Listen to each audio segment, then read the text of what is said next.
And we're live. Hey, everyone. This is Lev from Trotec. To everyone watching around the world, thank you so much for being part of this global initiative, COVID Global Webinar, hosted by Trotec.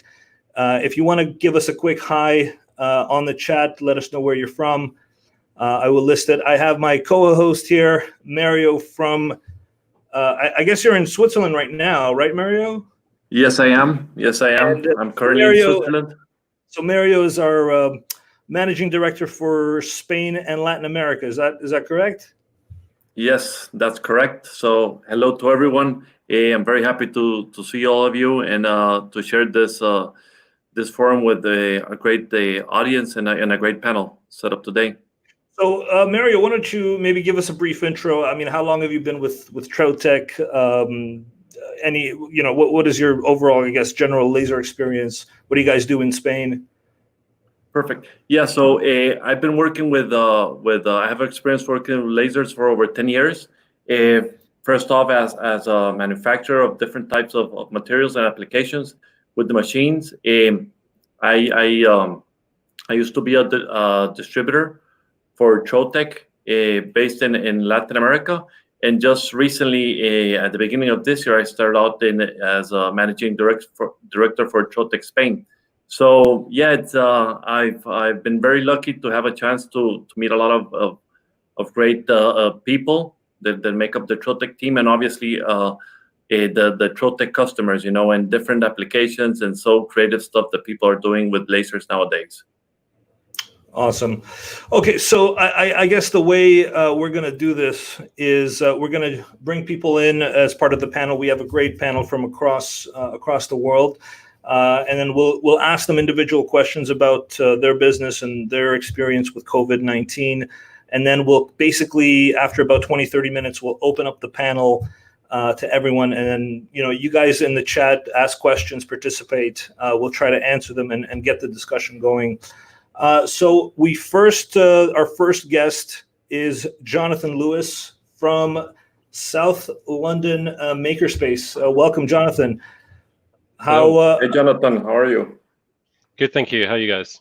Good. How's the weather in the UK right now? Blue skies and sunny with about 15 degrees, so not too bad. Okay.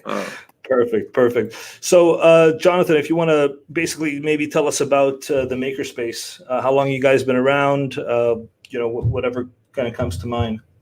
Sure. Well, I can tell you that I've been a member there for about 3 years now, but I think we were open first in 2013. And effectively, South London Makerspace is independent little makerspace, and we're kind of a social community workshop in the heart of Herne Hill in London. So the space is actually owned, run, and maintained by the members, and there are no paid staff in our makerspace. So we look after the machines ourselves. We build things in there and build the space out ourselves. And we're actually now just expanding to a second railway arch. So we tucked underneath a railway bridge in Herne Hill, which is nice and green. And we have 6 main areas of working. We do a lot of textile working, woodwork, electronics, some metal working, although we're restricted to what we can do underneath the railway arch. Lots and lots of laser cutting and screen printing. Very cool. So it's under a railway arch. Yes, yeah. So it used to be a disused brick arch that was full of rats and rubbish before we took it over. We then built a front and effectively fitted out all the electrics and plumbing required to actually have a space, including, thankfully, a toilet and a kitchen. And we then started filling it with machines and people. And now we have about 300 members from all walks of life, from engineers to people working on textiles, electronics, and everything in between. I'm actually just trying to pull your picture here. This is what it looks like. That's the front of our arch, yes. Very yeah. Cool. Yeah, Awesome. yeah. So we're now just extending to the one next door to try and bulk out our metalworking and hopefully get a nice large CNC project up and running. So, and how long, I mean, what kind of lasers do you have? What kind of equipment? How long have you had them, if you tell our audience? Yeah, so we only have one laser at the moment. We have a Trotec Speedy 300, which I think we've had for about 5 or 6 years now. it's a real workhorse. It's been put through its paces a lot more, I think, than it does in some other places because of the variety of users we have. So we don't have people who are constantly in charge of running the machine. What we instead have is a bunch of laser techs who support the machine and train everyone who's a member to use the machine. And once they've had basic training in what materials to use and how to safely operate the machine, then we let them at it. And so really the variety of projects that we get across our machine is just never ending. So I think you have some pictures of what some of those things might be. Yeah, I'll share the screen. And while I'm sharing them, can you tell us, I guess this speaks to it, what type of products were you making before the pandemic? So we don't actually make products that we sell. The members are open to making whatever they want. So there you see a laser cut map of London. There, someone's created a bust of I think their daughter, and laser cut it out of a cardboard. There you've got some festival tickets that were made on ply to make something a bit different. And then you saw a marquetry tea box that was done, which is really intricately done. So we get everything and anything under the laser, from glassware to skateboard decks and anything in between. But all the projects that go under there are generally kind of bespoke one-off products. We tend to limit the amount of kind of bulk work that we do by any one user. So we have a maximum period of 2 hours where a user can use the laser, because it is one of the most popular things in our makerspace. Perfect. A very creative use of the materials, and I'm guessing it's really fascinating to see people with different backgrounds using the machines and all in making stuff. Yeah. I mean, that is obviously a limited selection of pictures that you've got there, but we have leather workers and people making stamps and things as well. We actually have to limit the amount of people. Sorry, we have to limit the amount of materials people use by the fact that they don't have the knowledge. So a lot of people come up with an idea and say, "Oh, I want to use the laser for that," and we're like, "Well, that's not best used," or no, you can't put PVC in the laser, or no, you can't put circuit boards in there. So we're really good at being on top of how we manage our users, and we're lucky enough to have a discourse page that we have that's always available for the members to get hold of laser techs to ask them questions before they just go ahead and do things. Awesome. So I guess the main question would be, how did COVID-19 affect you and the makerspace? Well, so it's a good question. The makerspace, obviously, once restrictions came into place in London, shut its doors to all members. And because we're in a railway arch, we're kind of tucked away, so we don't have really many people walking by and coming in anyway. But straight away, the thoughts of the makers turned from, how can we make our own things, to how can we help others?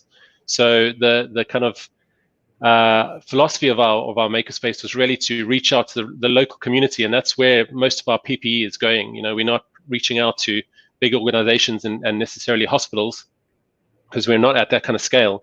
But what we are doing is reaching out to all the local community areas that are in need of PPE, and some of them are a bit unusual. They're not kind of the standard ones that would make requirements.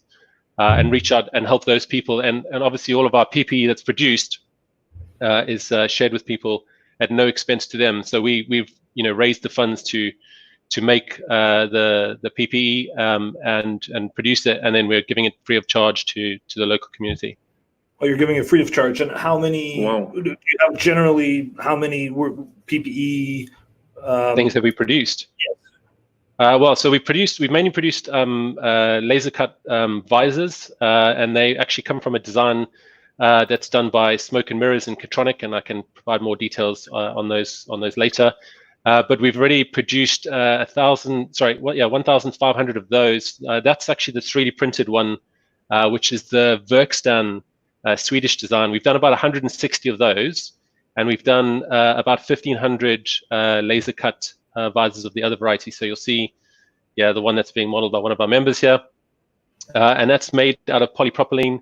That's cut in a laser, and then a PVC A4 ring binder, which is just punched, that actually fits on the front, because we can't obviously chuck that on our laser. And the idea of these is really that they're quick to make and easy to assemble. So we have assembly instructions and things that can either be sent out with the objects flat pack, or we can assemble them, quarantine them for a period of time, and then send them out, obviously, to make them safer to use. and then we provide care instructions on how to look after those things as well. Unfortunately, because they are made of the types of materials that they're made of, their life is not infinitely extended. But with kind of good care and maintenance, you can use a face shield multiple times by just making sure that it's looked after. And do you offer these designs freely for people? Yes, we do. I mean, obviously, the 3D print that you see on screen now is available all over the web. Thingiverse is probably a good place to get it, and you can get it in a single unit or in stacks. And the one that we're using from Smoke and Mirrors, it's best to Google Nottingham Hackspace, Nottingham Hackspace UK, and they call NotHack. They share the design for this face shield. It's initially their design. We've made some subtle modifications to make it a little bit more easier to assemble. But yeah, it's open source stuff, so we're happy to share this with anyone who wants it. Awesome, thank you so much. So I'm going to kick Jonathan out, and then because we have lots of panelists to go through, and then it's a very global panel we have set up today. Yes, exactly. I'm just wondering, okay, so we're going to bring in Philip Prescott from the United States. Hey, Philip, how's it going? Hey, guys. Going well. How are you? How are you? Doing well, I don't think I'm going to ask everyone for the weather, so I'll just get right to it. If you want to tell us about your business, I mean, what do you guys do? All types of custom fabrication, anything from turkey culls to medical equipment. Just runs the gamut. Depends on people's needs, but we have a lot of equipment here. So, that's prior to COVID. That's I was handling a lot of things from every facet of life. Okay, and I mean, how did what kind of equipment do you have first of all? I mean, lasers, 3D printers. I have about 4 lasers. One of them is a Trotec Speedy 500, which is my favorite. It's the biggest one, so it gets a lot of use. We have CNC machines, 3D printers, full arsenal of woodworking equipment and fabrication equipment. Almost anything that can be made, we make here. So yeah, this is face shield production from on the Speedy 500. So, I mean, how did COVID affect your business? Would you say once the pandemic started? I shut it down completely, and I dedicated all my resources to making face shields. I have a lot of friends and family in the medical industry, and I knew that it was something that I could, make a difference on. So I poured myself completely into manufacturing PPE at that point. And I mean, do you sell the stuff? Do you give it away for free? I mean, what kind of production, I guess, what kind of partnerships do you have right now? So I run an organization called 3D for COVID, and we work with a number of maker spaces and makers all across the country. So we have a massive group of people sending in parts for face shields, and we do all of the clear section manufacturing here. So, you can see we have multiple models. Let me see. They're all based around the Prusa design. But we're working with, we have a makerspace in California who's gotten this larger top head covering design. And that's been authorized for use in the hospitals. So are the designs available as well for free or for download? Yeah, so all these are based off of the Prusa design from Joseph Prusa. So you can download the 3D printable headbands, which is one of these. You can print this out and laser cut we're using PETG for the shields, for the clear sections. And all of that's open source and openly available. So we are now injection molding, as you can see those boxes. Those are all injection molded parts because the laser can just create the clear section so much faster than 3D printers can create a 3D printed piece, even though we had, an army of people. So we still have those coming in, but we're also supplementing with the injection molded pieces to keep up with our output from the laser making the clear sections. It's, So yeah, it's interesting how the different technologies complement each other, like the laser with the injection mold. Yeah, it's been really great. We've been able to send out. We were able to respond quickly, and I think that was the biggest portion of this. Is there was a gap in time where nobody had anything, and so being able to respond immediately and getting that PPE to New York or Washington D.C. right at the beginning when everything was going crazy and nobody had coverage. That is, I think that made a big difference, and that's what we were trying to do. And we're still continuing. There's still a lot of the images that you just showed were from a shipment that we sent to Philadelphia because they're starting to get hit pretty hard. So we sent out 5,000 face shields to them last Friday. And that's what those pictures were from. We had a number of organizations come together. There was Maker Nexus, who was our sister group in California. They're a makerspace. We had Aerobridge. Those are the guys. They brought 5 airplanes in for us to load up and transport all that stuff to Philadelphia, like on a moment's notice. It was pretty incredible. And we had NSRN and Get Us PPE helping us get those from the makerspace to the airport and from the airport to the hospital in Philadelphia. So it was a rather large collaboration of groups working together to get that taken care of. So we've seen a great, outpouring of effort and work done by the community to get things where they need to go. How many facials do you think you've done in total? We're in the tens of thousands now. I can't say exactly how many.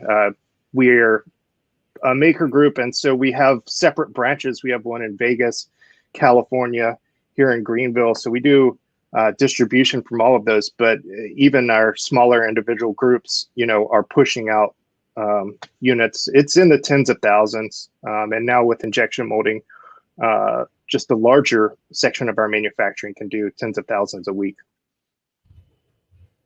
Interesting. Awesome. Perfect.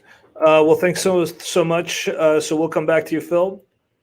And we have Gustavo from Argentina. Hey, Gustavo, how are you? Hi, Liv. How are you doing? Good. Hello, good. Gustavo. Hola, Amarito. Un gusto verte. Thank you so much for joining us. So, Gustavo, we're going to just go through a couple of questions for a few minutes, and then we'll switch people back in. Gustavo, if you want to tell us about your business in Argentina, where you're from, what you do, where in Argentina, first of all.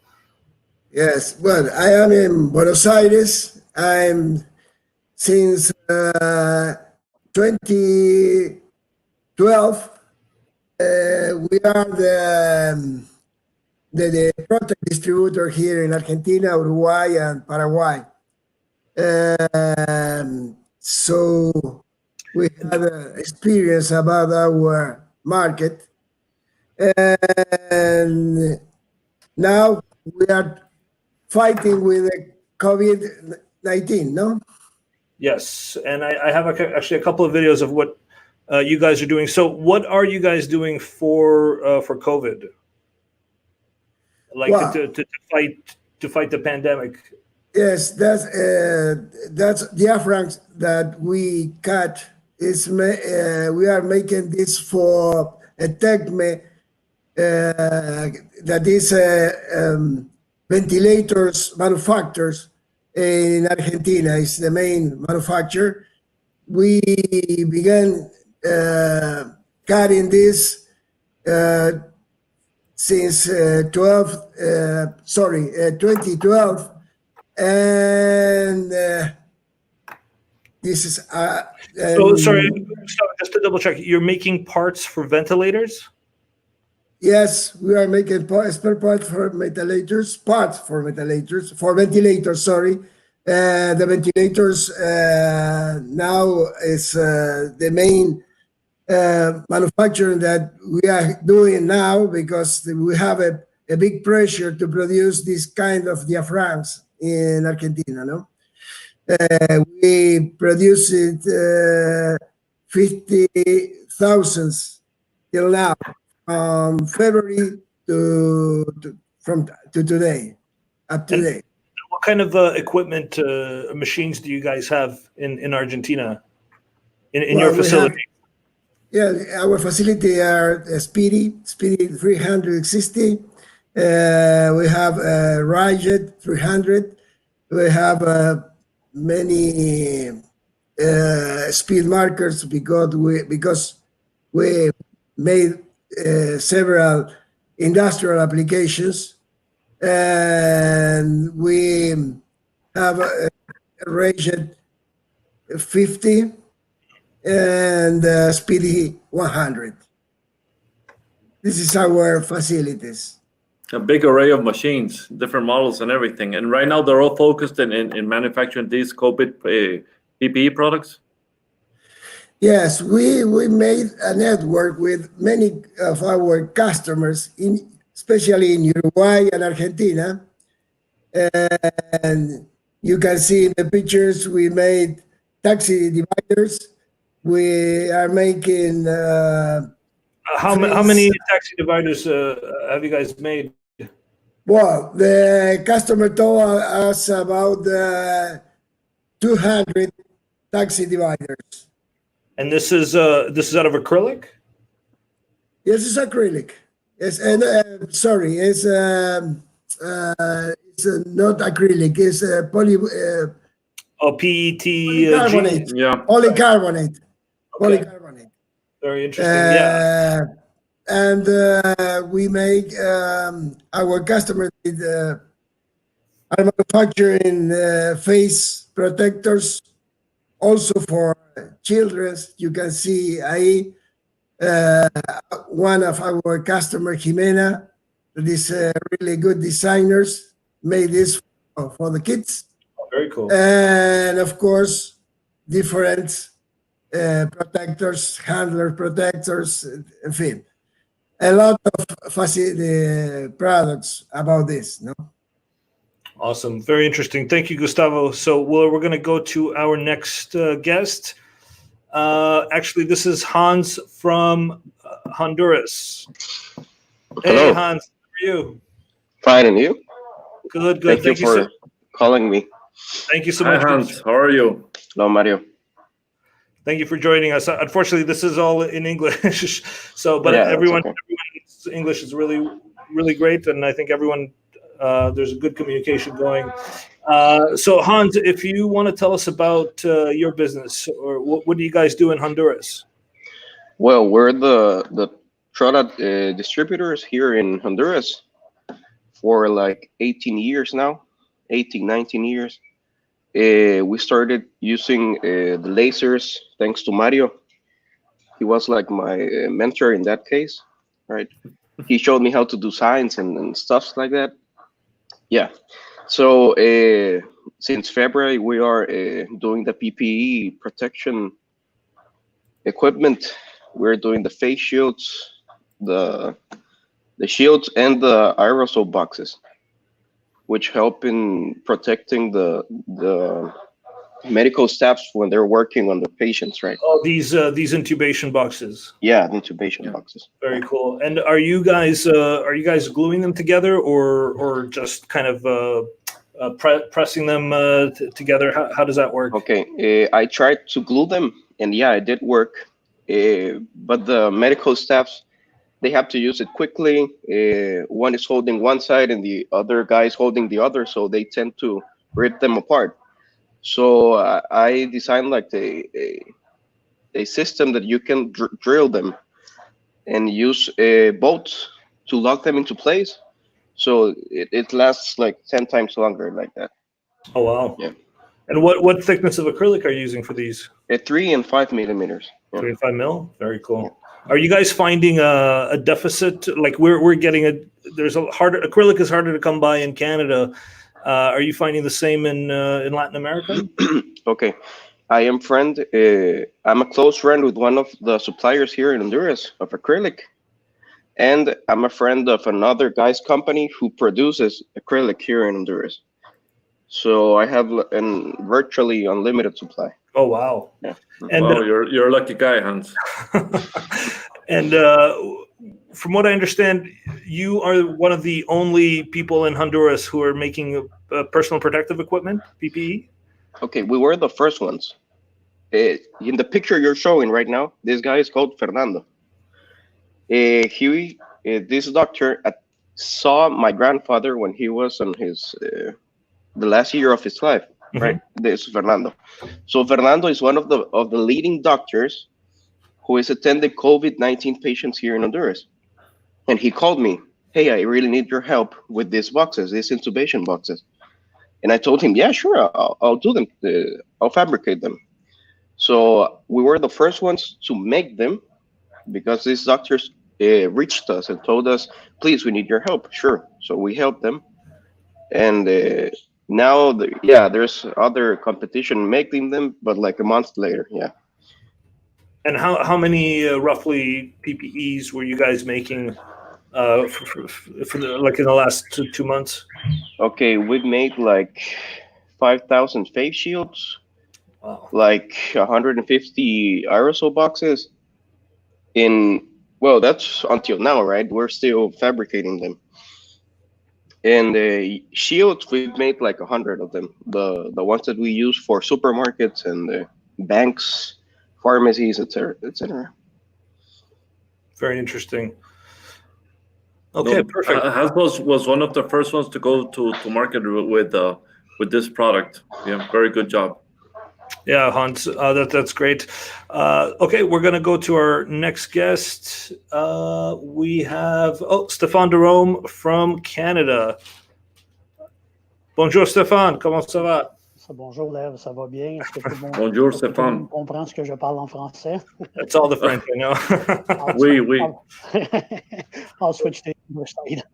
Thank you so much for joining us. So Stéphane, if you want to give us a brief, info about your business, what have you been doing before COVID? How did it affect you?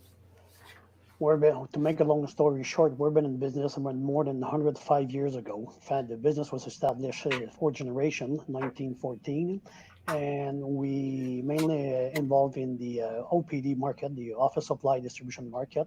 We sell stamps like crazy, and we have a little portion of our customers are retail customers. The majority of our sales are done through the seller across Canada. Office supply, copy center, printer, print broker, and all that kind of stuff. Very cool. So, and how did COVID affect you guys? Oh, it's affect a lot at the beginning because we by the government's rules we have to shut down we have to lock down the enterprise. That was on May 24, but just before I left the office, we sent a document to be approved, to be authorized to continue the operation because we're making a lot of stamp for the hospital through our reseller or a couple of customers directly. So we were authorized to continue the operation as long as we were having skeleton staff. So for a couple of weeks, I was almost the only one in the shop, to answer the customer, answer to requests and quote and stuff like this. So. Wow.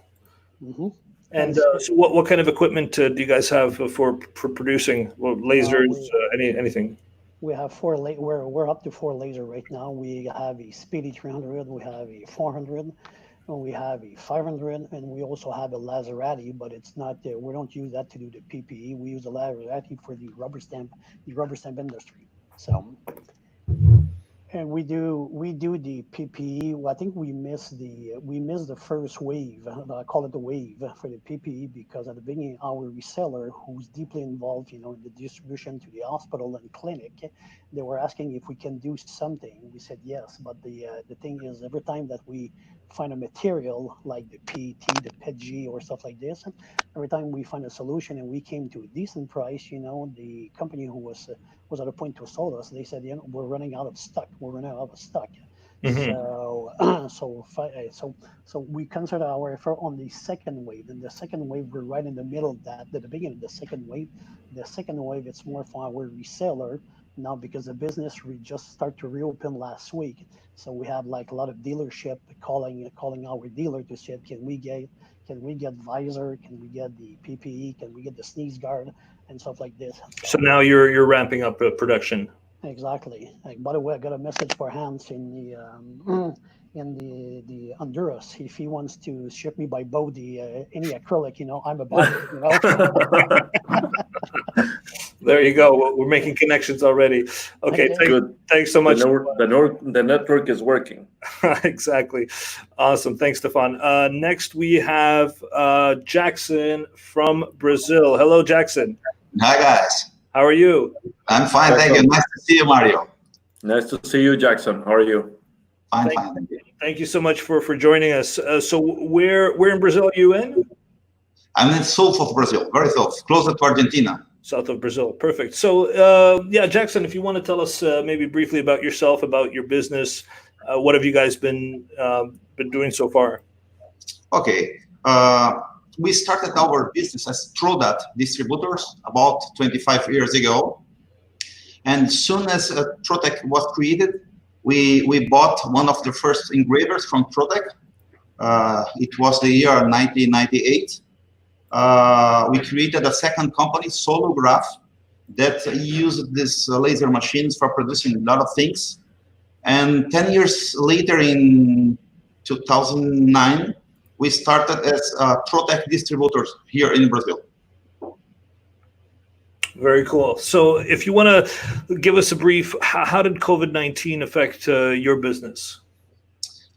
Well, in March 18th, we had to close our business because the lockdown. And during this period, we was in touch with our friends that have laser engravers in different countries. And our friend Ricardo of Cielo Citan in Puerto Rico sent us some pictures and files and ideas about PPE he was producing. And as we was closed, we invited our co-workers, yes, to start producing such materials here in Brazil. Then we developed a family of products. In the first and second week, we donate all the products we did. And as we see, it's like a big potential for starting working again. We open for the market, then we are here. Interesting. And how many, I mean, off the top of your head, PPE products did you guys make so far? Well, we are mainly producing now face shields, but we already produced desk shields and accessories for not touching the places to avoid putting the hands in the doors and buttons. Other products we produced plates and like this you are showing now. Like signage, COVID signage. Yes, and to report federal rules for now, not for this time. And how many shields do you think you've manufactured thus far, Jackson? Mario, I think between 4,000 to 5,000 face shields. Yes, but we have two different projects. One project uses acrylic and PETG, and the second face shield use only PETG. This film is showing the production during the lockdown of acrylic being cut laser, and here a 3D machine we use it too in the very beginning to produce the part of the visor. And I see you guys have a lot of equipment. What kind of lasers do you guys, lasers, 3D printers, what kind of stuff do you have in Brazil? In my company, we have one Speedy 500, two Speedy 300 Flex, one Speedy 100, two Pro Markers, and one R500 in production. But we have other equipments. We have router machines, we have typography, sublimation, hot stamping. But the last few years, we are driving the business to have only laser systems. Mm-hmm. Perfect. Okay, well, thank you so much. We're going to go to our next guest. We have Remo from South Africa. Hey, Remo, how are you? Very well, thanks. And yourself, Liv? Remo, Mario. How are you? Thank you so much for joining us. So you are the sole representative for the continent of Africa. No pressure there. Yeah, apparently so. Thank you. Thanks for having me, though. I'm honored to be here. No, we really appreciate it. So, Remo, if you want to tell us about your business. Well, our company's called Tidy Cables. It's pretty much a family-run business, which has been running for the past 19, 20 years. And really, we specialize in wiring application solutions, from cable ties to cable markers in all different types of materials, stainless steel, aluminium, traffolite. We also deal with junction boards and boxes, fiber trays, wiring terminals, et cetera, spiral wrapping. The list goes on. We hold the agency for Panduit, which is obviously an American brand of cabling and wiring applications for Southern Africa. But we also offer generic versions as well, because obviously, Panduit being high end and very often our exchange rate is not very favorable for most of the businesses in South Africa. It's very, very, very difficult to compete very often. So obviously you have to look for cheaper alternatives as well. And that's really pretty much what we are. Okay. And how did COVID-19 affect you guys in South Africa? Gosh, I think it's affected us quite severely. In fact, we've been closed down since I think it was the 21st of March that we've been closed down, and only for the past week our levels have gone a little bit in reverse. So level 4 is really, level 5 is a complete lockdown, and we are now on level 4. But I think it's very, very unknown in terms of what can really be open and what can't be open, and how product and material can be shifted and freighted, and so there's huge amounts of uncertainty as to what companies need to do to reopen, which is why one of the reasons why we just went ahead and, besides pulling your hair out while you're sitting at home doing nothing and going crazy and panicking about how the business is going to be post lockdown, you need to try and reinvent yourself and see what it is that you can do to either help the situation in your country, as well as to try and generate some additional income where possible as well. Try and assist your client base, which is obviously your bread and butter, to try and get them to open up again.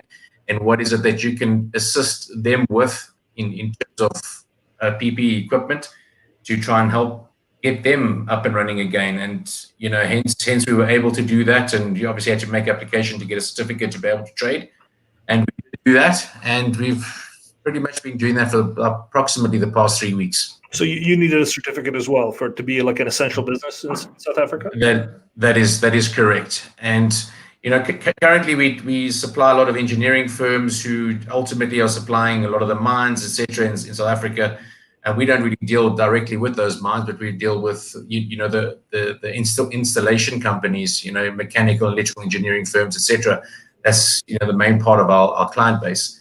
But a lot of those, they aren't really in full operation just as yet as well. So it's I think we've got a long road ahead of us. And, so we're just trying to do something a little bit different just to stay sane during this whole process. Perfect. Well, thank you so much, Remo. Yeah, we're actually going to talk more about what to do in the future once we open up the panel. So our final guest, I had to wait for 40 minutes. Sorry, Matthias. Matthias from Germany. Welcome to the webinar. Hi, guys. So, Matthias, where in Germany are you from? I'm in the greater Stuttgart area, in the north part of Stuttgart.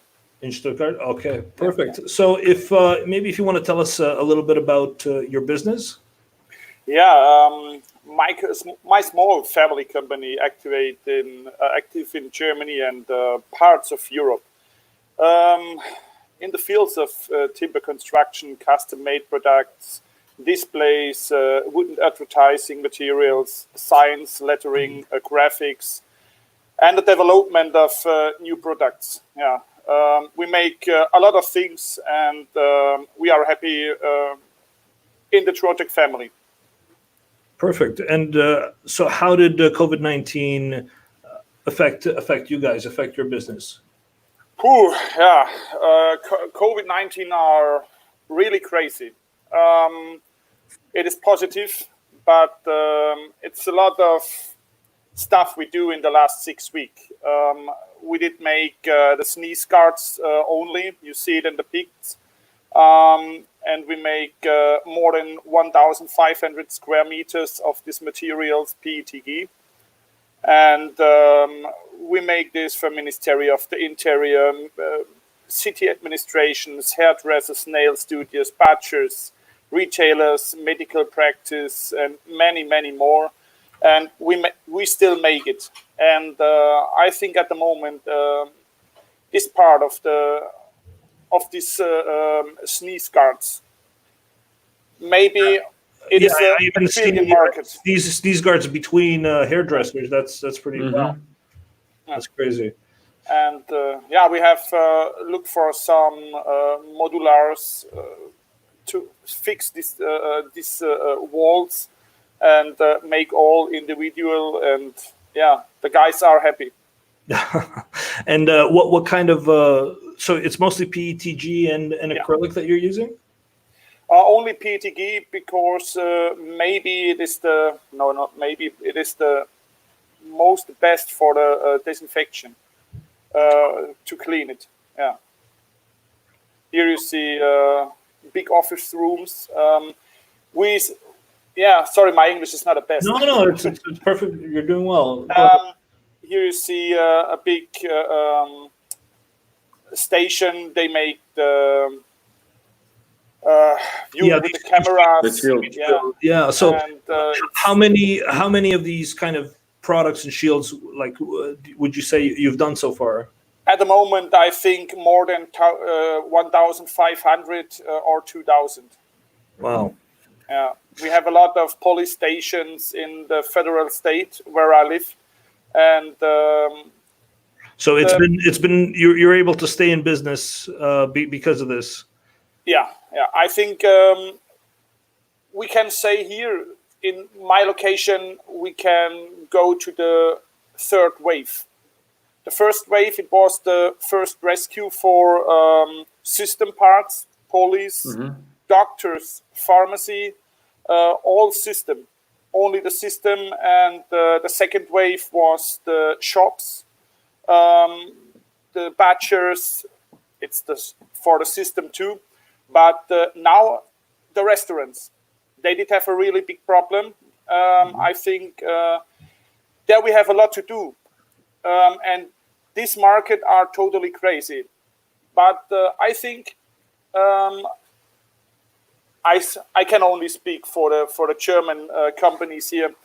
Many companies in Germany are waiting maybe 5 or 6 weeks, and they create design products for the sneeze guards. And no company needs design. That's what's the name? What's the name for it? So every company would want these kind of these shields. Yeah, but they make design. Right. Company needs design at the moment. I see. Design when you when you make really nice and it's really cool, and no company needs this, and the money, they don't have the money for it, and it's not normal at the moment. I don't know, is it in other countries too? We have a lot of corona taxes on the top of the normal prices. It's really? Not normal. It's not normal. Yeah. Wow. So many hairdresser or you can pay your money 8 weeks later or 10 weeks later. We want to help everyone. I see. Perfect. Well, thank you so much, Mateus. So with that, I'm going to open up our panel discussion. So I'm going to bring in a couple of you guys here. So if anybody's outside that wants to jump back in. So I guess the first question, we had a number of questions from people that if you guys are in the chat now, you can ask questions and we'll include those questions there as well. So I guess, sorry, I'm just getting a little bit of a echo from somebody. I think it's, if you guys want to mute your mics just a little bit. What type of customers buy PPE from you? So we talked about, governments, we talked about hairdressers. I mean, what are you guys seeing? Well, if I could just come in, I think absolutely everybody's going to be using them.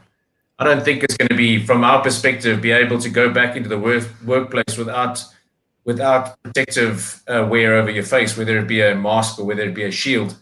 I think certain individuals will cope better with a shield as opposed to a mask. Some people wear both. I've seen people walking around with spacesuits at the moment. That's quite crazy.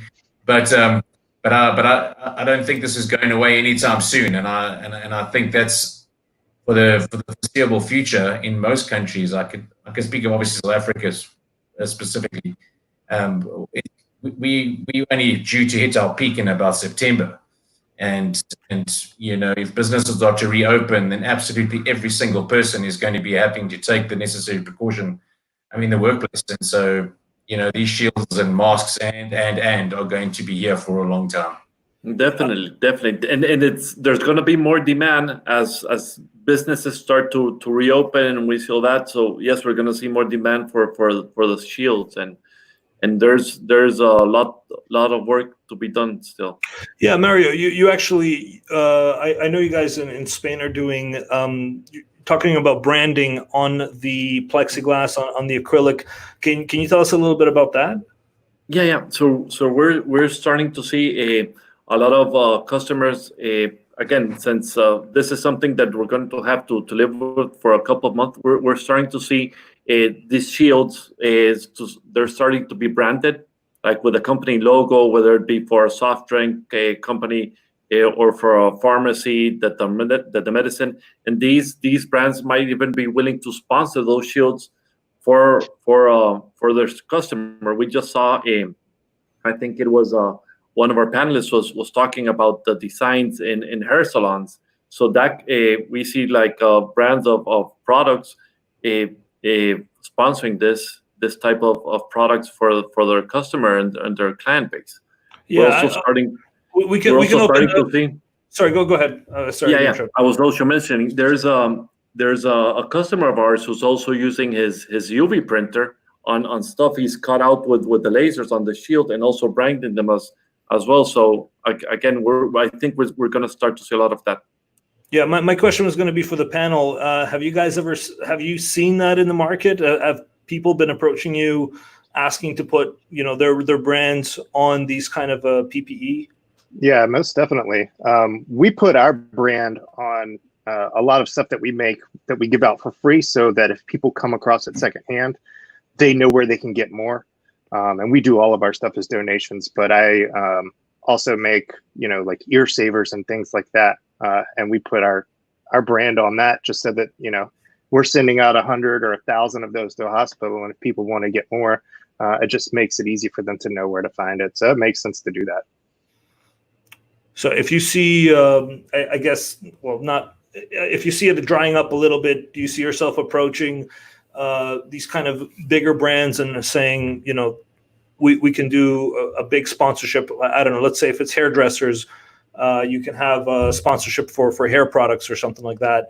So you would approach the hair product company, let's say L'Oreal or whoever, and you say, okay, well, we can make these thousands of these shields for, in Canada, we have these hair salons that are franchises. So you could approach franchises with this kind of partnerships. Do you see that happening in the not so distant future? It's already happened. Yeah, we've had Okay. I've had multiple people contact me and say, hey, can you we love this, can you put our logo on it? Sure, if you place a big order, we'll be happy to customize it for you. Very cool. Yeah, if you guys, again, outside of the panel, if you want to jump back in, just put it in the chat if you have something to add. So this question is from Laser Tattoo, one of our customers in Germany. Hey, Stefan. So the situation requires PPE products, and it's great to so many help. My question would be, how far do you think this market for the future, will it be a basic business or will it be temporary? So I guess that's a question on everyone's minds, is how long do you guys see this, not just coronavirus? I mean, even if the coronavirus is over, do you see the market shift more towards, personal protective equipment and the shields in front of office spaces and all that kind of stuff? I mean, I can't speak for yeah, sorry. Go on, Carry Reno. on, Jerry. No, I just, as I said, I think the world is going to change. It's changed already. And, the way people think and how they, socially interact, I think is certainly going to change. It'll never be the same again. So I'd like to think that if this has taught us anything, it's taught us that possibly potentially we need to be a little bit cleaner and in how we live our lives and how we operate from a day-to-day basis. And a simple little thing like the door opener, a little tool like that. I've personally always had an issue going into public spaces and whether it be a bathroom or whatever, opening doors, and I quite like that device, and I think a lot of people might be the same. But being in each other's spaces, I think this equipment's here for quite some time, in my opinion. Whether the virus is this pandemic is finally rooted out or not, I think it's going to change the way people think to a large extent. I agree on that, and I would say that biggest problem with the virus is that it's not just a temporary thing. There's a lot of studies coming out saying that this causes permanent damage and decrease in lifespan if you catch it. Even if you're asymptomatic, it can cause damage that's unseen, and knowing that, it's going to cause a lot of people to become a lot more precautionary, just like Rima was saying. So I think for a long time until until science can prove otherwise, it's going to be a situation people need to be precautious about. Sorry, and just covering it from not being a business and actually being a makerspace who just serves the community. I think it needs to be applauded that so many people have come together collaboratively just to help out with designs in the first instance. Usually people are easy to cap or first to capitalize on certain types of things, but a lot of what we're seeing today is people offering their services free, whether it's cutting things or assembling things for their local communities and the greater world. Certainly in Philip's case, what he's doing is to be applauded. Absolutely. For sure. Stefan, you wanted to add something? Well, I think with I would say that I got a simple answer to that question. I think it is right now. It is a temporary stuff. It is a temporary item that definitely we're going to add on to our product offering. But I think when the day they're going to find a vaccine, all those stuff is going to disappear. Because right now, everybody who have interaction with customer or employee, they need like a face shield or they need a sneeze guard. But the day they're going to find a vaccine, my humble opinion, those products is going to disappear eventually. I think that's a good point. I mean, in terms of the vaccine, but I know there's different coronaviruses out there. I mean, SARS was a coronavirus. So, I mean, what's to stop the next coronavirus? Let's say they find a vaccine for SARS, for this COVID-19. I mean, will they still have these kind of protectionary shields to some minimum degree? I mean, can the world really... can they handle another kind of pandemic like this, 10 years from now? So do you guys see that? That's a good point I think Stefan's making. If we have a vaccine, let's say tomorrow, do you see it still change and affect production for PPE? I mean, you see a bifurcation here in the States already, as to people who think that it's fine to go back out and aren't worrying about it, and then there's a lot of people who are just being extremely precautious. I think that there's going to be a higher level of awareness moving forward now that we've seen what has occurred, with less precaution. So I think there's going to be a little bit more of a carefulness around the globe to try to prevent something like this from happening again. We don't want to face another pandemic. Honestly, it's I think the world can't afford to get a second pandemic. Yeah. So, but if it's happening, in the worst case, if it's happening, we're going to be more prepared, more ready to face the another pandemic. For those PP, those face shield and protective and stuff like this. So. Yeah, for sure. Yeah. This was actually a good question. How long can a face shield be used for, and how to maintain the life expectancy of a face shield? So I'll see if I'm going to bring Hans here from Honduras. I mean, you've had a lot of experience with these face shields. First of all, were you guys testing different face shields? And Like, did they break? Or, I mean, can you guys kind of talk about that? Well, it all depends on the material we're using, right? Let's see. This one, it's a polycarbonate. These are very strong. They last a long time. We have no issues with it. Now, the acrylic ones, especially the ones that of the crown, Yeah. Trotec made the design, right? Those medics tend to break them since they don't know how to put them correctly, so they're just like pulling them away and they snap. But for people who know how to put it on their heads, it really works for them. And they're very grateful that we're making this for hospitals and for individuals, right? No, that's perfect. Yeah, actually, just to comment on that, Trotec didn't make those designs. We took that from a design in Thingiverse, and we rearranged it a little bit and reposted it for people to use. But yeah, you're right. I think that acrylic, that's why we kind of made the second and third design where the whole thing is made out of one sheet. I guess anybody else have any comments for that? I mean, is it easier for the strap to be 3D printed? Go ahead, Philip, sorry. Yeah, we've gone through a number of iterations and materials, and there's a lot of materials. PETG for the clear sections of the shields is great, and we make replacements for those to send out to hospitals if they need them, because they'll, over time, just cleaning them will cause them to fog up. But making the bands out of different materials, depending on what you use, some of them can go in the autoclave, so you can just put those in there and then it can be cleaned easily. Acrylic, as was mentioned, cracks with alcohol, so that's troublesome. PETG is easier to clean, so material science is really important here. But the shields that we make are designed to be used for weeks to months, as long as they're cleaned properly. And when they need replacements for the clear sections, we will send those out. So that's the goal for us because of the shortage. Remo, you wanted to add something to that? Yeah. I would agree with the PET materials. I think it's more cost effective as well, and you can replace it on a regular basis. So if your design has a clip-on, system, then that works really well. I mean, I also took that same one that Trotec advertised on this thing, the Thingiverse site, and I adapted it to what would work best for us, because everybody's head's a different size. And I think the reason some of these designs are breaking is because, the first one I made, I put it on my head and I went to the next person and it fell down to their shoulders, and I was like, oh, hang on. Okay, so we have a problem. So we changed it totally, and we used, it looks a little bit weird, but it actually works really well for us, the way we do it. But it just makes it more custom for each individual head. Yeah, and I saw you guys are actually using the tire wraps, or what are they called? Correct. Yeah, I've never seen that. That's great, actually.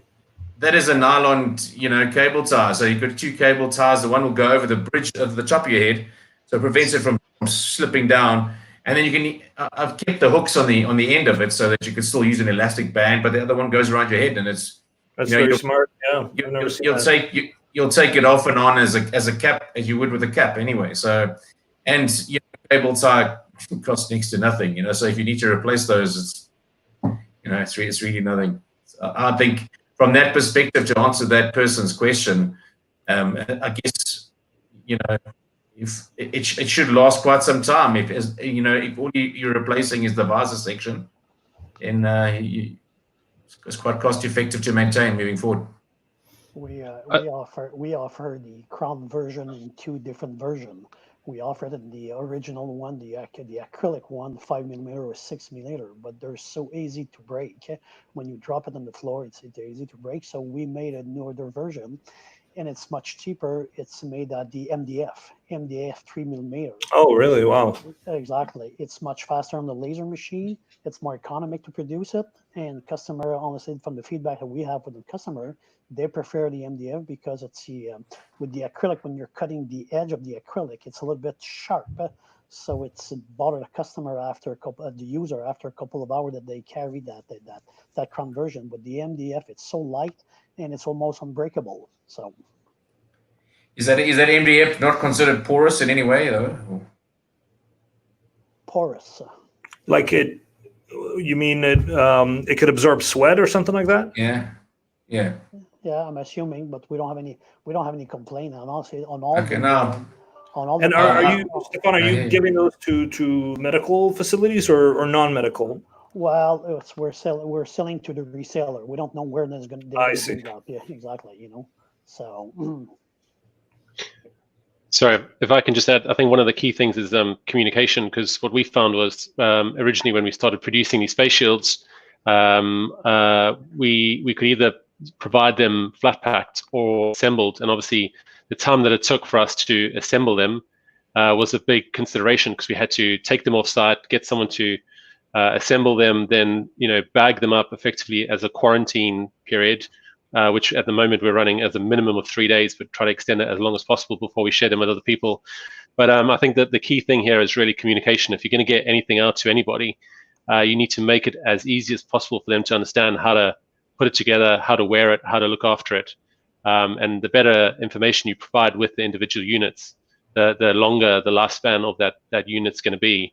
And I was just fortunate enough the other day when I just purchased myself a new 3D printer to actually get one of the Prusa face shields in with the actual printer kit.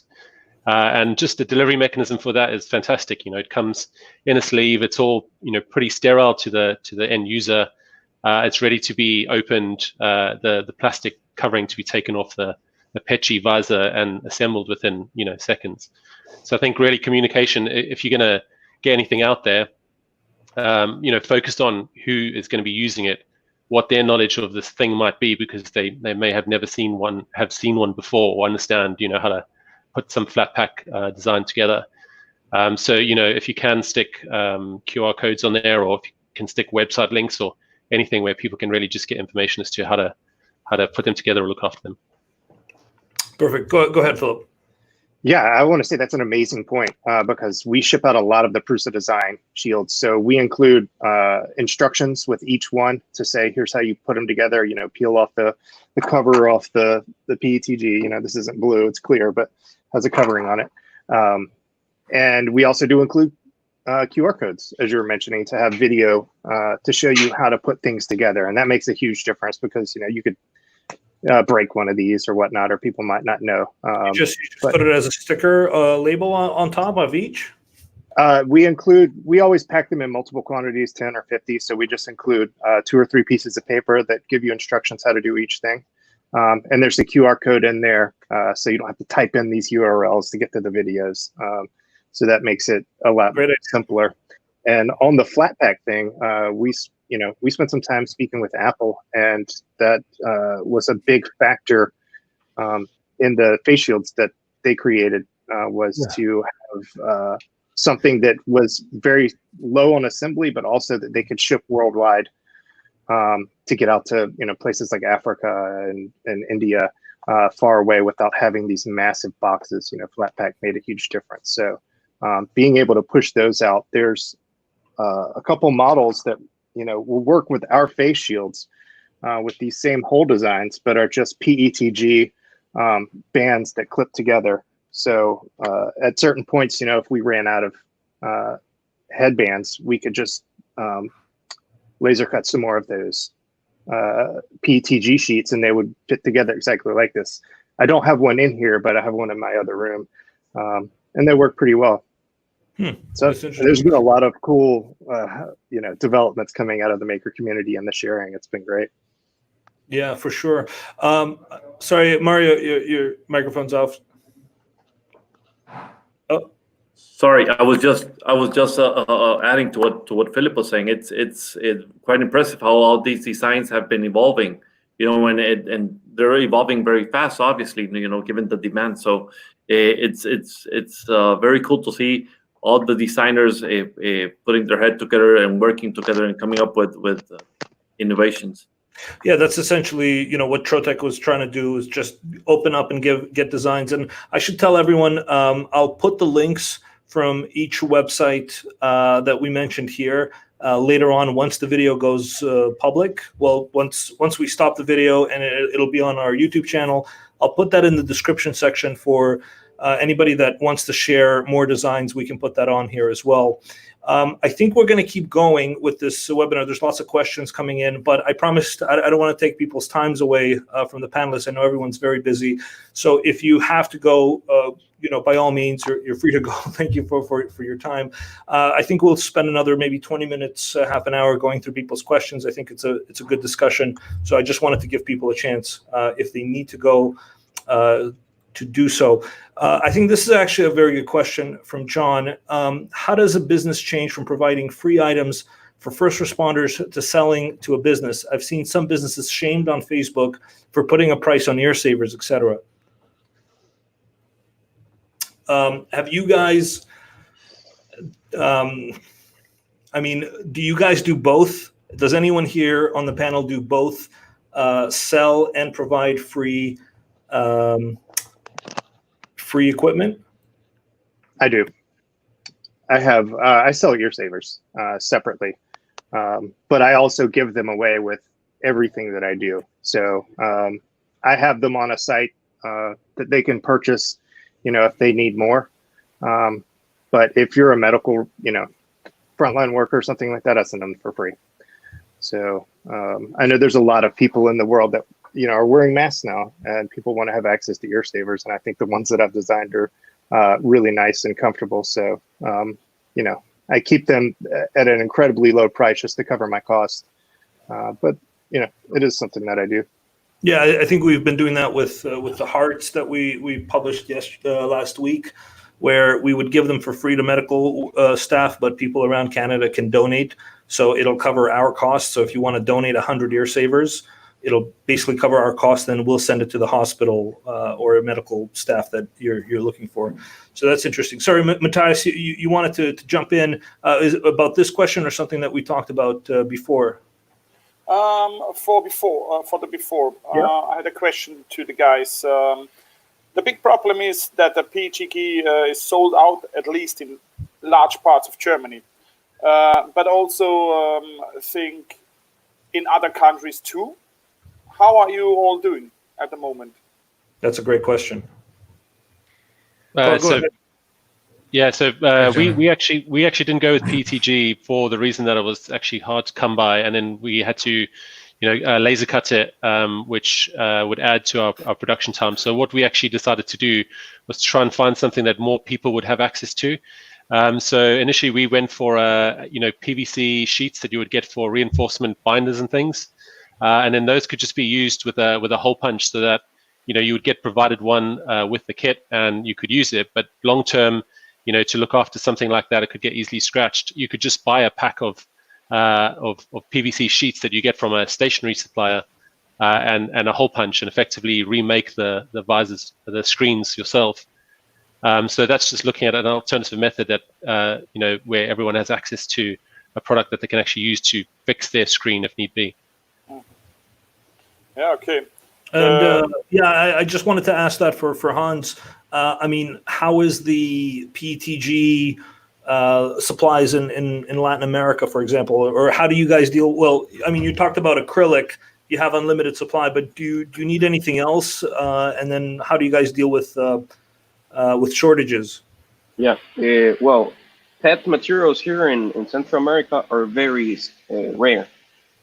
Almost only the big factories that make like Coca-Cola and Pepsi are the ones who use those materials. But anywhere else, it's very, very hard to find the PET materials, right? And another thing that's very, how do you say it in English? Like low supply. Yep. It's the rubber bands that you use to make these shields.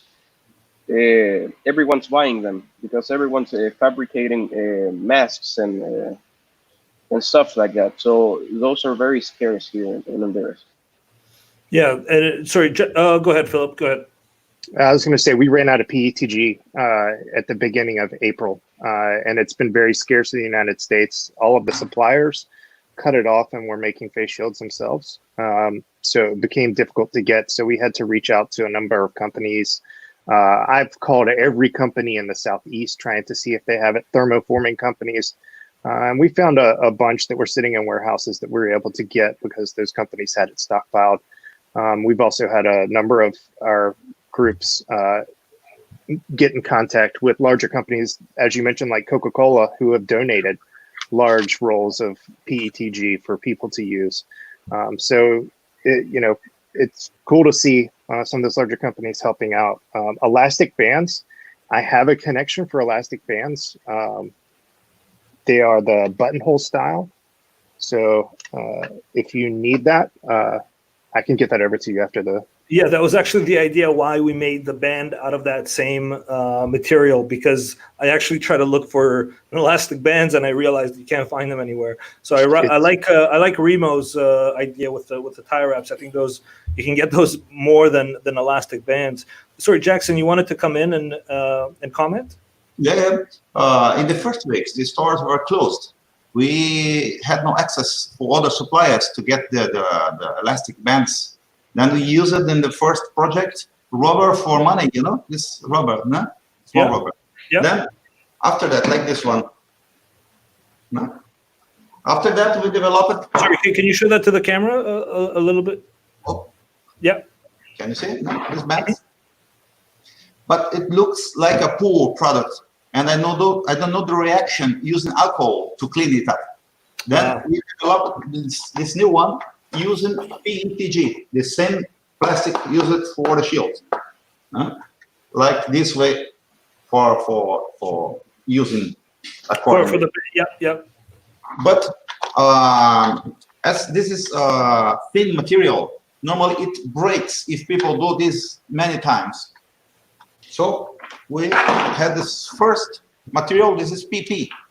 PP is very cheap material, easy to cut at laser, and this is the material we are using nowadays. PP. Do you know the full word? What is it? Polypropylene.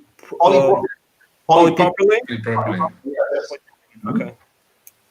And we have very good luck because PETG sheets are produced in my city. Then it was not hard to have access for this material. The problem was acrylic, because we have factories of acrylic in Brazil, but the long distances made it very difficult to receive the material in time. Then answering John Johnson that asked about donating and after charging clients to supply the materials, this was exactly the reason we started charging clients. We started to sell because our stock of products was over. We had to buy it, and the exchange rate grew a lot last 2 months. So we had to buy with very expensive new prices. So we had the obligation to start selling. But the people here didn't create problems. They accepted because we have a very low margin, because the intention is to sell a lot for everyone to be protected. That's interesting. And sorry, Jonathan and Philip, you guys were commenting that PP is good. Have you guys used that as well? Mm-hmm. Yeah. So we just use polypropylene exclusively for all the visor shields that we're making, just because it's quite durable. It's easy to clean with alcohols, not really causing too much damage. And then because we have the replaceable PVC shields, they're easy to come by. So in reality, that you can keep the thing for a long time. It is very heavy on the laser. So for anyone who's going to think about doing those kinds of things, you certainly want to make sure that your maintenance on your machine is definitely ramped up. But it's a very good material to use. We don't tend to have too much problem getting it, actually, compared to some of the other things. So in the UK, polypropylene is actually quite easy to come by in sheets. Sorry, Philip, you wanted to add to that? Oh, I didn't, but we do use polypropylene for some of our injection molds, which is great because a lot of times it's really easy to sterilize. So it's a good material, yeah. Sorry, Stefan, if you want to speak a little bit louder, because people were having issues hearing, I think, with your microphone. You mentioned clear vinyl used in RV. Well, we test the clear, what they call a clear vinyl. It's approximately the same that Jonathan was talking about, the page protector. The page protector, they call it in Quebec, they call it the real acetate. but we test the clear vinyl in the 7 mils and 9 mils, and it's working. It's cut fast. It's cut fast with the laser. The problem is the vision. I would not give that to a doctor or surgery, but for people who don't need that precision, that could work. But again, when we were ready to place an order to make a couple of thousand of those use that material, the guys ran out of stock because somebody's got the guys was approached, at the same time that we approached them, and he sold all the stuff. So, but it could do the job as long as it's not in the hand of a doctor or surgery. So. Mm-hmm. Yeah, we've seen a lot of the designs, especially coming from Prusa, are standardizing around the hole punch model. So you can take transparency sheets and use standard hole punchers to work with the headbands, which has been great for doctors in the field that just didn't have time to send a message and wait a week because all the shipping right now is so terrible. So, if they have somebody that can run out to Office Max and pick up a set of transparency sheets, that'll keep them covered until the higher quality stuff cuts in. So the designs that do center around the standard hole punches for the EU or the US or wherever are really great for that reason. Sorry, Mario, you had a question as well for the panel?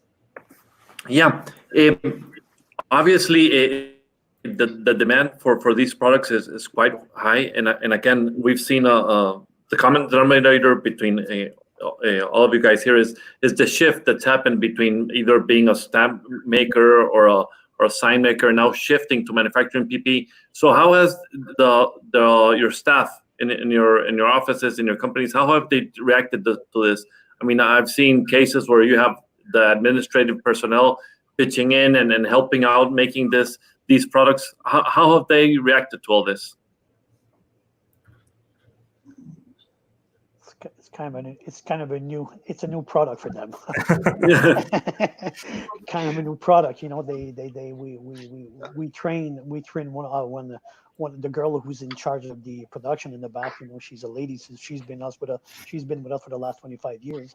When she was rehired because we got enough job, in the stamp and engraving, we also told her that we show her how to make those PPE. She was kind of a surprise, that we can do that kind of product, for the pandemic. So, but they're reacting well. They're just curious about the flame or the fume that the PET is making.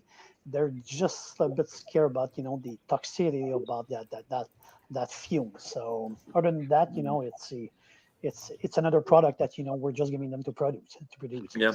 Because, for example, Stefan, we have many customers that again are stamp manufacturers, and these customers, some of their customers might be hospitals or doctors or banks or whatever that need all these PPE products. So then they're seeing a demand, or they have the customer who they can reach with this product, or you have trophy manufacturers who might have one of their customers might be like a local government entity or a local business, and they're looking at providing other services to them. So there is a lot of opportunities out there. Jackson, you wanted to add to this? Yeah, in my case, all the team was involved. All of them donate their time and the ideas because laser means flexibility. With a laser system, the time is proven, you can do anything having a laser equipment. Then my people working on their houses, they sent ideas and they work it for free for the company and for the community. And it was good. It improved the team. We are stronger now because everyone helped to achieve the result of donating these masks for the local hospitals. It was great for us. Yeah, in the US, it allows your company to move into an essential status. And that makes a big difference for people to be able to keep their workers working and keep them from, going crazy, being stuck at home. But that really helps a lot. Sorry, Jonathan, go ahead. I was just going to say, obviously, we're being a makerspace with such a variety of different members. we actually noticing that there's a shift on.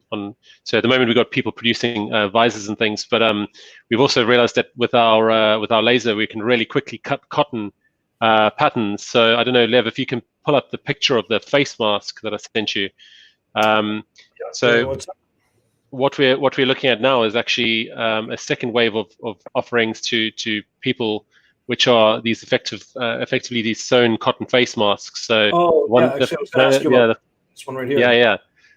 Yeah. So they are face masks that actually produce that you can slide filters into that have a fixed nose bridge that actually hug the face really well. And this wasn't really initially something we even thought about doing with our laser, but it can just cut the patterns really, really quickly. So we're chucking cotton under the laser, and then we've actually used some of the funds that we've raised through a Just Giving site to purchase additional sewing machines that we send out to our community who are obviously based at home, and we laser cut all the face masks in the makerspace, bundle them up, and then send them out to people in their home with the sewing machine, and they get to work and crack on with face masks. So have you guys, speaking of face masks, actually, that's a great point. Have you guys seen any cut designs that are like from one cut laser that you don't need sewing machines? I've seen that on the web. I don't know if anybody's seen it or tried it. Obviously, it's not as comfortable. Maybe something that's sewn together. But if you can make these, this is actually something that we've been experimenting with. We talked to a fabric, one fabric manufacturer, and he told me that countries that are producing N95 materials, not just China, but out of Europe, I don't know if the situation is different now. This was maybe a few weeks ago, where they don't export N95 materials because they need all that stuff within that particular country. So now all the other countries are trying to produce their own N95, and this fabric here, N95, he was telling me that would block 95% of not bacteria or whatever, I guess 95% of bacteria, and this fabric would be 90% bacteria. So it's better than people put scarves and cotton on their faces. So I just want to open the discussion to that. Yeah, sorry. Just the cotton face masks are actually they do have HEPA filters. Oh, they do. Okay. Inside, yeah. So the HEPA filters we actually get from a byproduct of cutting up products that belong to the vacuuming range. So one of these vacuum bags can be produced or split up to make 15 face shields like that. Yeah. The nice thing about using. Sorry, do you guys use the vacuum bags, or do you get the materials for the vacuum bags? We use the HEPA filter that comes as a filter for the vacuum system. Wow.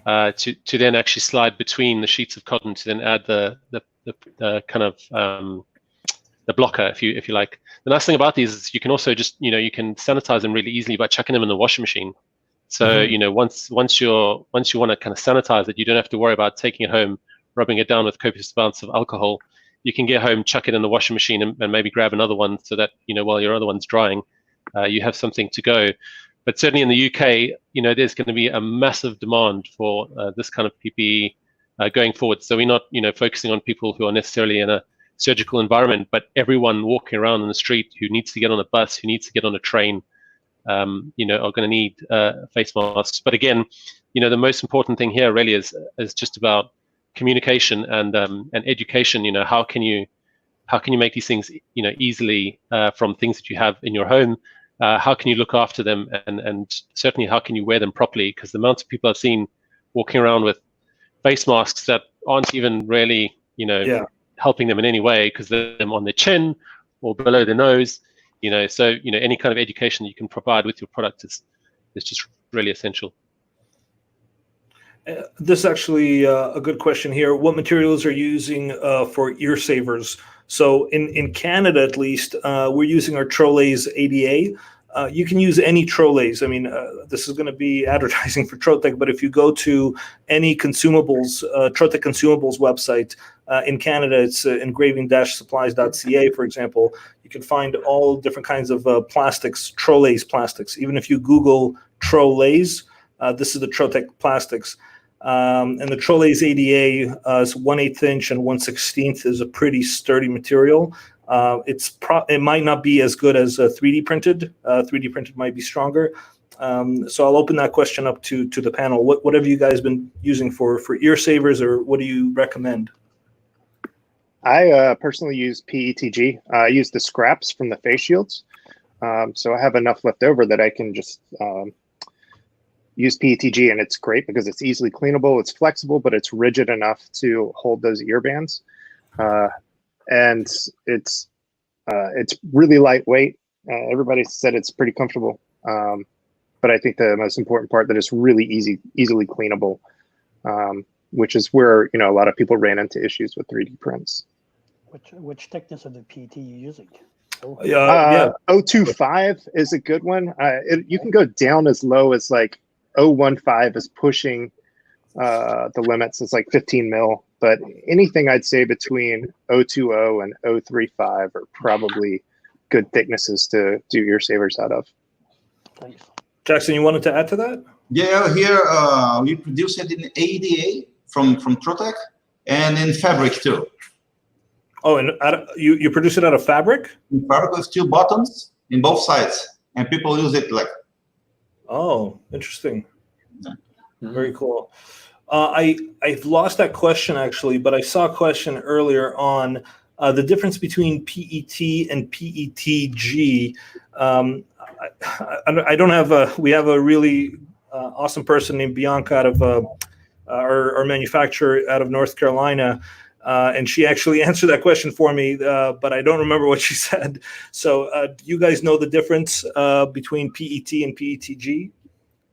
I do. The G is a glycol, and it allows for more crystallization of the material. So it's great for thermoforming applications. You know, if you're making bottles and stuff like that, it holds its shape a little bit better than the PET. Yeah, go ahead, Jackson. Yep. In the application, PETG is much better because it's more clear and more hard. Don't scratch so easily like PET. If you scratch something produced in PET, the virus can go inside, and it's hard to clean it. Then better using PETG, much better. And PET normally come in rolls. And there is a memory effect. You cut it by laser or in other way, and it start doing an angle not desired. I was going to ask. Sorry, go ahead. Yeah, we were told that don't use the PETG on the laser machine because it's one of the component on that material. It's really toxic for the employees or anybody who's going to breathe that fume, and it's also bad for the machine because it's going to corrode your machine. That's where we're been told for that. You know, for the last 25 years that we use a laser. You know, we don't never cut PETG. PET yes, but no PETG.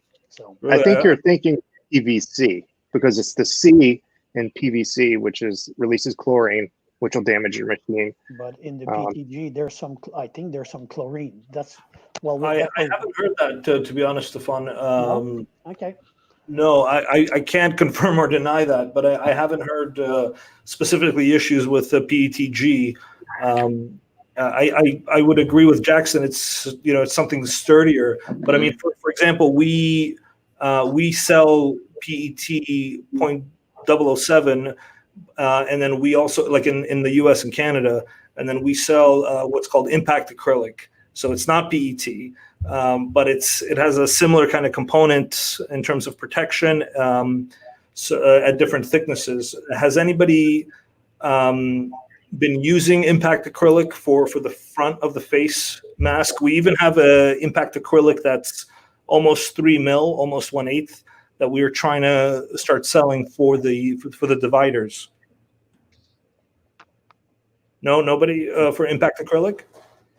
It's interesting. I'd like to try it. I don't have any, but I might. Yeah, if you contact Trotec in the U.S., they are selling it. I know for a fact they're selling the impact acrylic and the PET 0.07, and they do come in different thicknesses. So if you want to reach out to the guys in Michigan, they can definitely help. Yeah, I'll definitely do that. Thank you. Awesome.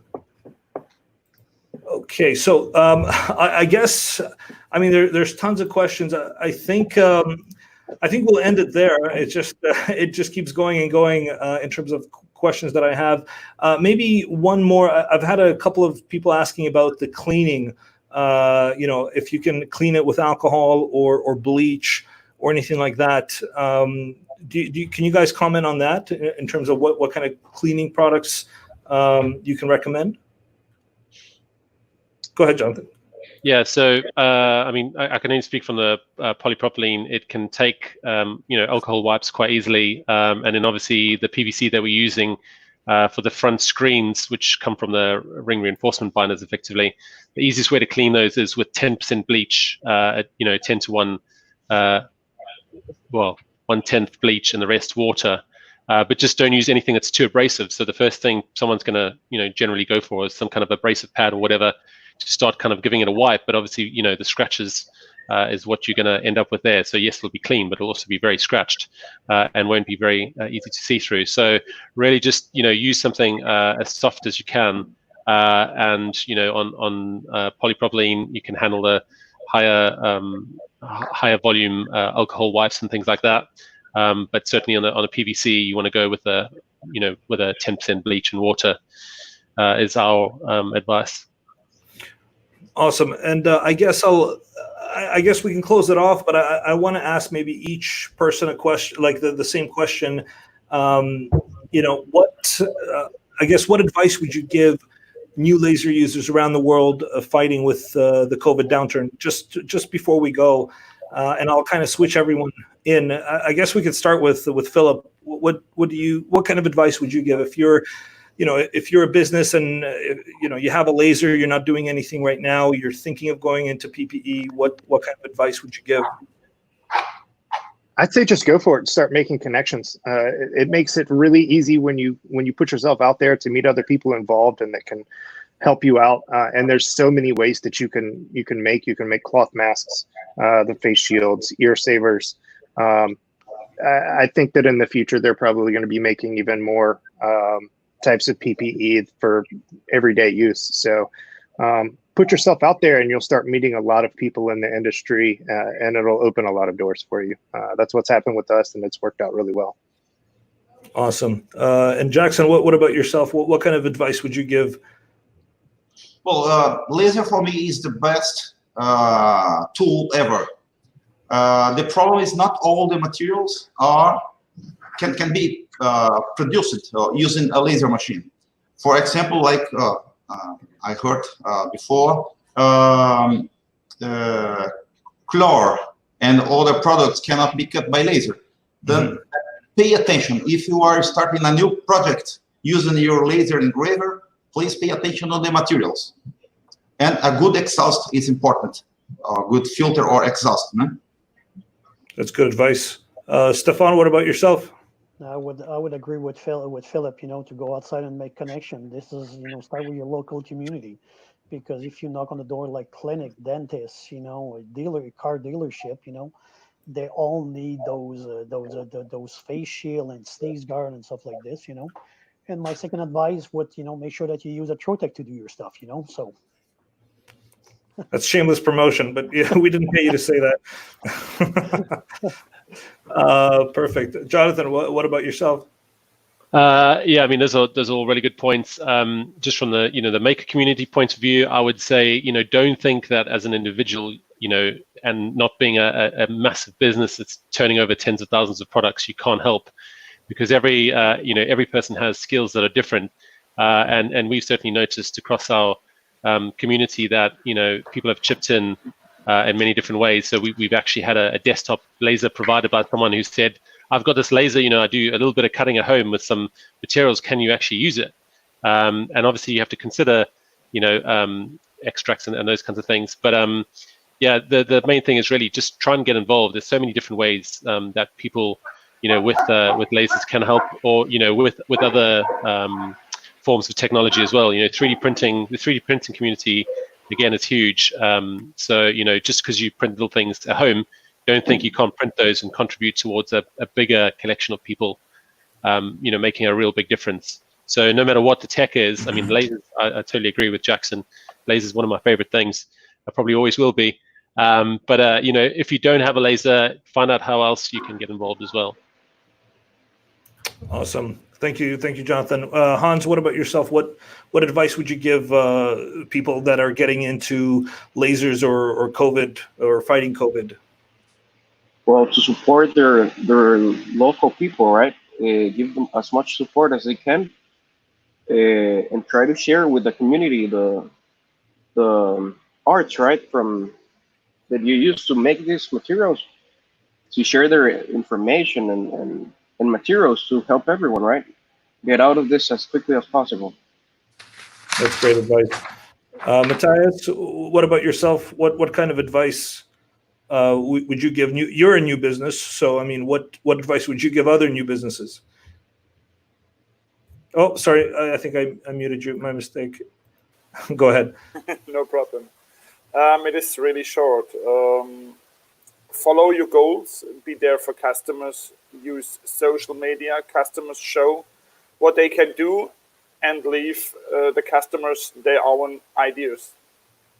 That's a great point. I think, especially now, social media is crucial. Finding those connections and those customers. No, that's a great advice. And finally, Remo, any advice would you give to the world? Yeah, I've got a few ideas, and the first one would be is have the connections that Hans has in terms of being able to get material. I think that certainly will help the most. But you know, jokes aside, I think keep your designs as simple as possible, because that'll obviously speed up time on the laser. So you can produce, you know, the items quickly. Try and ensure that you have stock, because the person that actually has stock of whether it be material or as the finished item is actually the person that's got the best price. You know, they're the most competitive, because they actually because people just don't have stock in South Africa for that matter anyway. And then also try and maximize the use of the material that you do have. You know, I've used, you know, acrylic for the headpiece, and there's lots of leftover pieces, and I've turned a lot of them into key rings. You know, and I'm going to try and customize them and possibly donate them to blood transfusion services. You know, people that donate, you know, X number of pints of blood, and then O positive or AB positive or whatever their blood group happens to be, and, you know, try and engrave that on them for, you know, just for future use, or, you know, put people's names on them.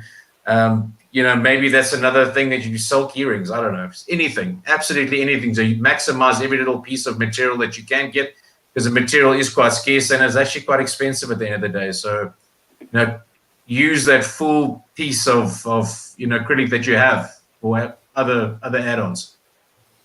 Perfect. Thank you so much. And Mario, I guess as our co-host, what you've been around lasers for a long time. What kind of advice would you give people? Well, I think what our panelists have mentioned is very interesting. I'd recommend definitely if you're getting into a laser business. Obviously, this is a time where we need to watch out for the money we invest. So invest in the proper laser. If you do have a laser, invest in the maintenance plans. Be sure to give maintenance and clean your machine, and follow the proper procedures on how to operate it, and clean the lens and the mirrors, all the essential parts that you've known. Also, regarding the business, I definitely recommend think outside the box. It's not only regarding the PPEs. To think of what's going to happen to what's coming out business wise. We're seeing a lot of online business shops that are opening now. So see that as an opportunity. Set up your shop online. You can start out a small business. Everyone that's here is an entrepreneur, and the laser has that entrepreneurial spirit. So take advantage of that, and most important, everyone stay safe. Perfect. That's great finishing words, to stay safe. And again, we went 40 minutes over, so I apologize to the panel. I wanted to do it for an hour, but obviously I think we could talk for hours and hours on the subject, but I guess we'll cut it there. I want to thank you, everyone, so much for being part of this process. Everyone at Trotec from around the world that got us these great customers to talk about their experience. I want to say thank you from all of us. And from Trotec, we want to thank our customers and everyone who's watching. like I said, I'll post all the links in the description. If you guys have more questions for the gentlemen in the panel, or you want to see what they're doing, I'll post all the links on the video description. And thanks so much for watching. And stay safe out there. Dave, thanks, and great meeting everyone. Thank you very much. Thank you. Ciao. Thank you. Thank you. Bye.